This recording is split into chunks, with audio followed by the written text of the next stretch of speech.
Laetitia Hallyday une manipulatrice, l'avocate. Ce vendredi 30 mars, l'audience a lieu au tribunal de grande instance de Nanterre, en présence des avocats de David Hallyday et Laura Smet ainsi que de la défense de Laetitia Hallyday.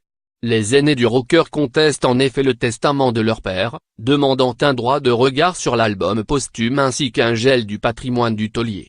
Dans l'arène, tous les coups semblent permis. Ainsi, maître Karine Piciot, avocate de David et Laura, s'en est pris à Madame Boudou du nom de jeune fille de Laetitia, fustigeant une sacrée communicante et une manipulatrice hors pair. Elle manipule les débats, elle manipule l'opinion publique.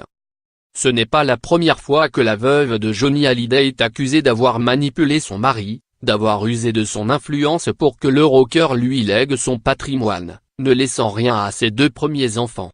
Endeuillée, Laetitia Hallyday s'est d'abord fait discrète sur la scène médiatique, occupée longuement par Sylvie Vartan, Nathalie Baye, et d'autres proches de David et Laura. Veuve noire, manipulatrice femme la plus détestée de France Barbie déguisée en Rambo, les qualificatifs n'ont pas manqué pour évoquer en des termes peu flatteurs l'épouse de Johnny.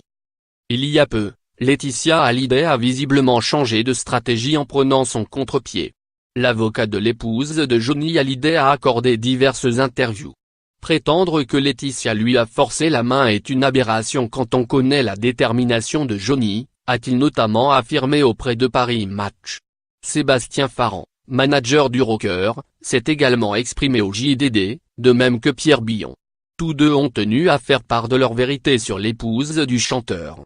Autre soutien dans sa stratégie de communication, Laetitia est conseillée par une personne de poids, Mathieu Laine, fondateur d'Altermain et proche d'Emmanuel Macron. Il s'entretient par ailleurs avec Maître Ardavan Amir Aslani, l'avocat de Laetitia, à l'occasion des procès. Crédit photo, Best Image.